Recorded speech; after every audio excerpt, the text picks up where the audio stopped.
Today we're talking about a new ingestible sensor that records your breathing through your intestines. But before we get into that, SpaceX's second test flight of its Starship spacecraft, which it hopes will one day ferry humans to the Moon and Mars, ended in an explosion Saturday morning, minutes after taking off from the company's spaceport in Boca Chica, Texas. Starship launched just after 8 a.m. Eastern Time atop a Super Heavy rocket, the largest rocket in the world. Moments after completing stage separation when the Super Heavy booster detached itself from Starship, the rocket's first stage exploded. Starship, however, continued on for several more minutes, surpassing the flight time of its predecessor.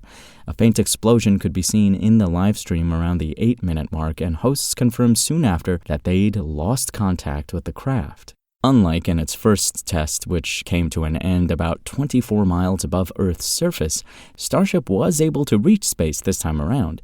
At the time of its explosion, the live stream's tracker clocked it at an altitude of about 92 miles. Find the rest of this story and more at Engadget.com.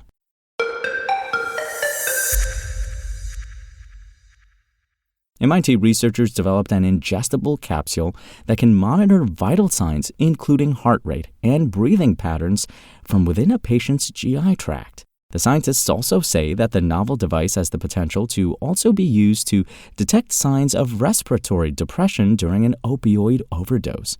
Giovanni Traverso, an associate professor of mechanical engineering at MIT who has been working on developing a range of ingestible sensors, told Engadget that the device will be especially useful for sleep studies. Conventionally, sleep studies require patients to be hooked up to a number of sensors and devices. In labs and in at-home studies, sensors can be attached to a patient's scalp, temples, chest, and lungs with wires. A patient may also wear a nasal cannula, chest belt, and pulse oximeter, which can connect to a portable monitor. As you can imagine, trying to sleep with all of this machinery can be challenging, Traverso told Engadget. This trial, which used a capsule made by Celero Systems, a startup led by MIT and Harvard researchers, marks the first time ingestible sensor technology was tested in humans. Aside from the startup and MIT, the research was spearheaded by experts at West Virginia University and other hospital affiliates. The capsule contains 2 small batteries and a wireless antenna that transmits data.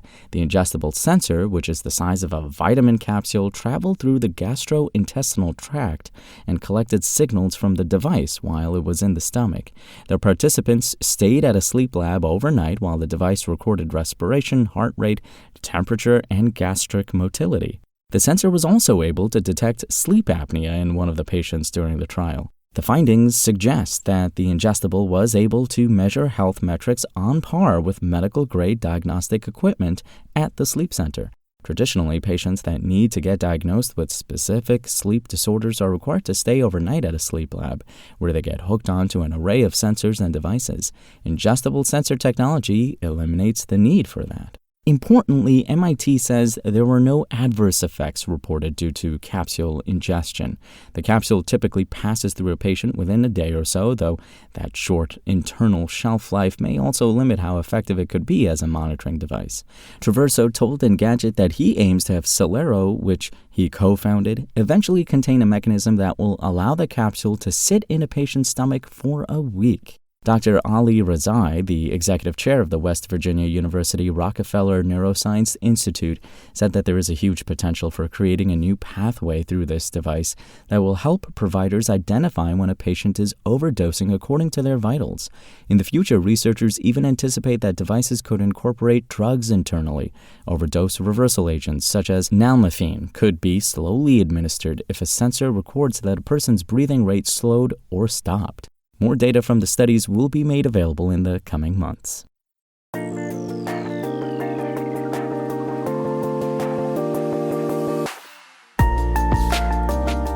Thanks for listening to the show. Make sure to rate, review, and subscribe on Apple Podcasts. Today's show featured journalism by Engadget contributors Malak Saleh and Cheyenne McDonald and was produced by Spoken Layer. I'm Imran Sheikh, and we'll talk more tomorrow.